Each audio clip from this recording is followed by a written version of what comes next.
Hey guys, here we have the games of my games from the Sigma 18 tournament last Sunday. This was a CFC rated tournament. This is game 1. This is going to be a series. Like for the tournament, I'm going to be making one video for every game that I played.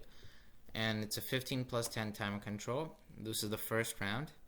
I'm playing white, and we have Ram 307 as black, and I open with the move d4, and we enter the Catalan, which is my go-to opening, and we have c5. Now the best move here is to take, which I did, because this bishop has already moved once. It's going to move again, and then once you recapture with the queen from c2 or a4, this bishop will again be attacked and will either need to be moved back or protected by the queen. We have queen protects, but now future bishop g5 move is going to be annoying for black, and I play knight e5, opening up the bishop and threatening to take on d7 if something comes there. If we have knight d7, I can take, and he can't take with the bishop because I win a pawn. I can also retreat and attack the bishop because, again, I'm the one who has more space, so I shouldn't be making trades because that would only benefit my opponent. And if you look at the time situation here, so this is just like opening moves, and I spend 2.5 minutes finding this move.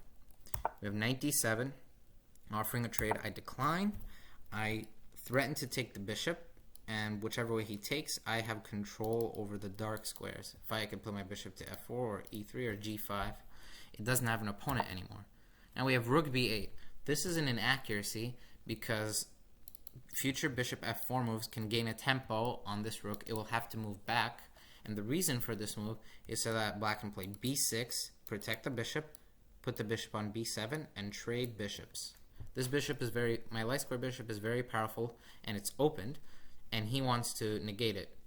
So here we have bishop g5. Now this was the wrong move. The correct move from the engine is knight takes c5, because after knight takes, we could have b4, or we could have bishop e3 gaining another tempo. We could have bishop e3. If we have b6, we could have takes, and now this pawn is isolated, or we could have bishop f4, e5, bishop g5, pinning, and this queen is a bit overloaded. So if we see something like h6, I could take, and he has to take back with the pawn. That would mess up his pawn structure. And also e5, even though it allows the bishop to come out, it lets go control. If we have something like e5, we might have this, but I could take and take. And the d5 square used to be controlled by a pawn, but now it's controlled by my bishop and queen and only by the knight. And with bishop g5, I have complete and total control over the d5 square. My knight is going to come to it. If he trades his bishop, that's fine. I'm going to have total light square control. So I should have taken the bishop, and also if knight takes and queen takes, well, now we can actually trade queens, which is something I didn't have in mind, and play. Oops, sorry, that was my mistake. I can play bishop f4 and attack the rook. He has to move it, and he is just so much behind in development that I could afford to trade queens, and we could have something like c3 controlling e4. And he can't really do anything with his queenside pieces. He can move his rook to like d8, but that's pretty much it. We could have rook d8. I'm controlling d2, so there's no need to worry. And I control c7 as well. And this knight, where is it going to go? So, and b6 is not coming. This bishop is not being developed. It might be developed now that, like, maybe we could have bishop d7, b4. Actually, no. Bishop d7 takes away the d7 square for the knight, so I could play b4 and attack. And if we have something like this, now we have a fork. So that is why you can't easily develop that bishop. So you need to play something like rook d8, and I could still play b4, and we could have knight back, bishop c7, and I have total control. But I missed this line and instead play bishop g5, pinning the knight. And my logic is that I'm going to take. If he takes with the knight, I win the bishop. And if he takes with the queen, I'm going to win the bishop. So he's going to have to take with the pawn and double his pawns.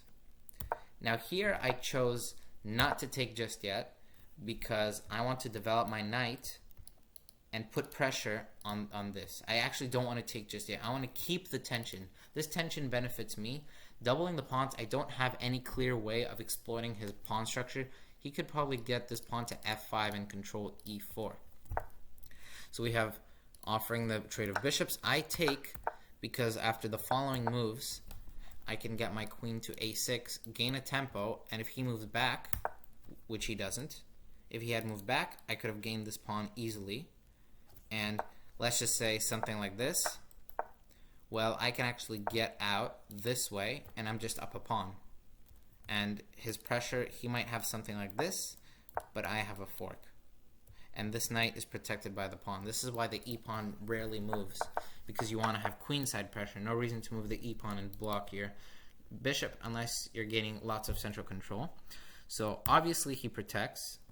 And by the way, if you look at the time control, if you look at the time, I spent a minute and like a bunch of minutes. I play 50 seconds, another, and I'm behind 5 minutes on time, but I have a superior position. And with rook c7, I play knight b5, pressuring two pieces. We have knight back, and obviously this is an intermezzo move. I don't think this is a good move because he's bringing his knight back just to threaten my queen. I'm going to move my queen, and I still have a good position, and all black has done is just move his knight back. Now maybe he could get it to c6 in the future, but his knight is under attack. His rook is under attack, so he's going to move it. He's going to move it. He probably should have moved it to b7 or d7 to maintain protection of the pawn, but he just misses the fact that I can take. And if he moves it to b7, now I can put my rook and control c6, and this is just a dumb knight. It's not doing anything, and I'm battling for the c file. He can't even put his rook on c8. And I still maintain this pin, and I'm threatening to go e4, e5. So I have lots of play. He's just not doing well in this position. Now wait, what is this? Oh, it should said for some reason I had 5 minutes. But okay, queen a4. I want to have, again, control over some light squares. He doesn't have a light square bishop. And queen a3, I mean, there's a pin, so probably a5 would be a move. Maybe sacrificing the knight, but now getting some counterplay on b4. So I win a pawn. He plays rook here, threatening to take here. I play queen b3. Like rook, what is this? Rook here threatens to take. Now if I play my knight back, he can take with the bishop, but then I can play rook b1, and the bishop is actually pinned.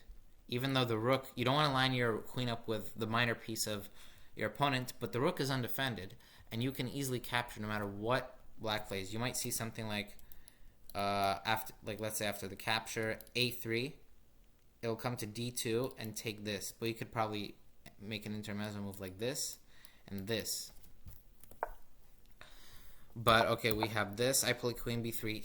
He cannot take with the bishop because I'll take, and if he takes with the rook, that's just, he's losing. He's making a bad move. Now here, I want to get my knight out, but my bishop is currently under attack, and if I move my bishop, well, now he has some active pieces, and this knight is actually currently under attack. So the thing about this